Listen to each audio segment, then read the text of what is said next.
नमस्कार, मैं नंदिनी नागर और आप देखना शुरू कर चुके हैं वर्ड हेडलाइन। रिश्वत की लालच में चोर प्रशासन एक गरीब मजबूर किसान तक की नहीं सुनता।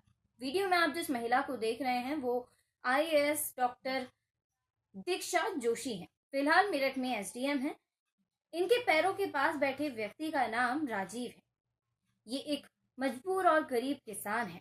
शिकायतकर्ता राजीव का आरोप है कि उनसे लेखपाल सुरेंद्र कुमार ने उनका काम कराने के 10,000 रुपए की रिश्वत मांगी। शिकायतकर्ता राजीव का ये कहना है कि उनकी मांग अगर नहीं सुनी गई और उनको दुखी किया गया तो इसी कारण उनका अगला पता शमशान बन जाएगा। एक किसान द्वारा ये बात कहनी काफी बड़ी बात है। एक किसान द्वारा इतनी बड़ी बात कह देना कोई मामूली बात नहीं है। एक किसान अपना जीवन समाप्त करने की बात तभी कहता है जब अति से भी अति हो जाती है। उसको प्रताड़ित करने वाले लोगों ने उस पर कितने अत्याचार करे हैं, जब उसकी सीमा बहुत ज्यादा पर हो जाती है या सीमा की अति हो जाती है, तब जाकर एक किसान अपने जीवन को समाप्त करने की बात कहता है। लेकिन क्या इस बात से प्रशासन के कान पर कोई जू रेंगती है? क्या प्रशासन इस बात पर संज्ञान लेने के लिए तैयार होता है?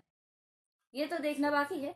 लेकिन फिलहाल आप ये वीडियो देखिए कि एक मजबूर किसान किस तरह से अपने लिए न्याय की गुहार लगा रहा है और लेखपाल की शिकायत करते हुए एसडीएम से कह रहा है कि उनसे 10,000 रुपए की रिश्वत मांगी गई थी।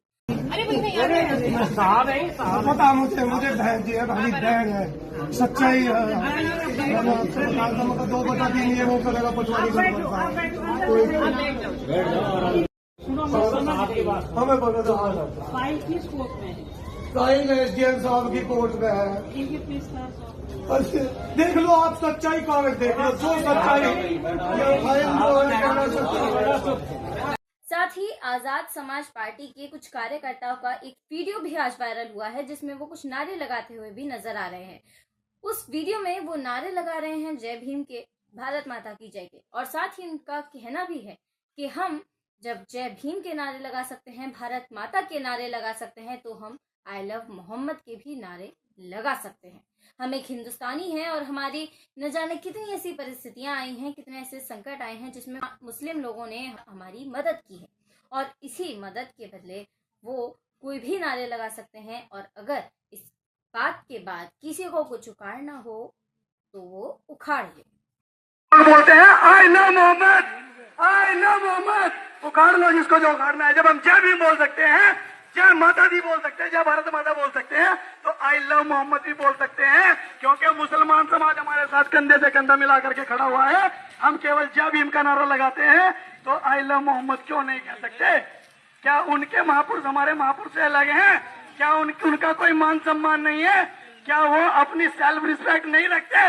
और भारत का संविधान ये कहता है बाय कास्ट आप कुछ भी हो, आपकी सेल्फ रिस्पेक्ट। वहीं साथ ही अब आप देखिए लखीमपुर खीरी के एक विकासशील अस्पताल का ये विकास भरा वीडियो। इस वीडियो में आप साफ नजरों से देख सकते हैं, साफ तरीके से देख सकते हैं कि किस तरह से विकास हो रहा है, और विकास साफ नजर भी आ रहा है। कितना मनमोहक दृश्य आपकी स्क्रीन पर इस वक्त है, जिसमें मरीजों को दिए जाने वाले इलाज के लिए जो बेड्स हैं और मरीजों को दिए जाने वाली सुविधाओं के लिए जो बेड्स होते हैं, उनका कितना अच्छा यूटिलाइजेशन हो रहा है, कितनी अच्छी तरह से उन बेड्स का यूटिलाइज किया जा रहा है। ये बद से बदतर हालात किसी और अन्य अस्पताल के नहीं, किसी और अन्य प्रदेश के नहीं, बल्कि लखीमपुर खीरी के हैं। वही लखीमपुर खीरी जो उत्तर प्रदेश में स्थित है। उत्तर प्रदेश यानी कि वो प्रदेश जिसके मुखिया योगी आदित्यनाथ है, वो प्रदेश जिसके मुखिया को बाबा बुलडोजर के नाम से भी जाना जाता है, वही प्रदेश है ये। और उसी प्रदेश का ये एक अस्पताल है जिसमें स्टाफ के नाम पर मात्र 5 कर्मचारी हैं, और इस स्टाफ के अधिकतर रूम में और इस अस्पताल के अधिकतर वार्ड्स में, अधिकतर रूम में ताला लगा हुआ है। वैसे ये कोई नई बात नहीं है, ये कोई नया दृश्य नहीं है। आए दिन हम सबके सामने ऐसे दृश्य आते रहते हैं, ऐसी वीडियोस आती रहती हैं जिसमें इलाज के नाम पर एक मरीज को खुद सांस लेने के लिए, अगर उसको जीना है और उसको सांस लेनी है, तो उसको खुद के लिए नीचे जमीन पर बैठकर, नीचे जमीन में लेट के अपने लिए इलाज कराना पड़ता है। एक मरीज को अगर अपने अंदर ग्लूकोज की बोतल भी चढ़ानी है तो वो उसको खुद पकड़नी पड़ती है। अगर एक मरीज को आईसीयू वार्ड में रखा जाता है तो उसको खुद की मोबाइल की टॉर्च जलाकर खुद के लिए उजाला करना पड़ता है, खुद हाथ के पंखे से अपनी हवा करनी पड़ती है। ये वही उत्तर प्रदेश है जहां दवाई के लिए भी सुविधा नहीं है, जहां दवाई भी पर्याप्त मात्रा में अस्पतालों में उपलब्ध नहीं होती है। यही है माननीय मुख्यमंत्री योगी आदित्यनाथ का उत्तर प्रदेश।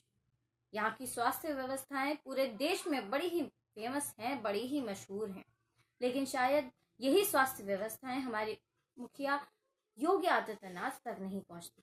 और इस वीडियो से हम यही चाहते हैं कि उत्तर प्रदेश की स्वास्थ्य व्यवस्थाओं को सुधारा जाए और उत्तर प्रदेश की स्वास्थ्य व्यवस्थाओं पर ध्यान दिया जाए। बहरहाल हमारी इस खबर में भी बस इतना ही। अगर आप हमें सपोर्ट करना चाहते हैं तो प्लीज हमारे चैनल को ज्यादा से ज्यादा सब्सक्राइब कीजिए, हमारी खबरों को शेयर किया कीजिए, अपने विचार सुझाव कमेंट्स जरूर किया कीजिए। इससे हमें हौसला मिलता है और हमें नए नए आइडियाज भी मिलते हैं। और अगर आप अपनी खबर हमारे चैनल द्वारा चलवाना चाहते हैं तो जरूर हमसे संपर्क कीजिए। यह बिल्कुल निःशुल्क होता है, लेकिन अगर आप अपनी खबर की, अपनी कोई ऐसे केस की या अपने ऊपर हो रही प्रताड़ना की इन्वेस्टिगेशन कराना चाहते हैं तो उसके कुछ चार्ज होते हैं जो आपके केस के मुताबिक ही लिए जाते हैं। उससे संबंधित अधिक जानकारी के लिए आपको हमसे संपर्क करना पड़ेगा। डिस्क्रिप्शन में नंबर दिया हुआ है, हमसे संपर्क कीजिए। बने रहिए बड़ा हेडलाइन पर। मैं नंदिनी नागर, नमस्कार।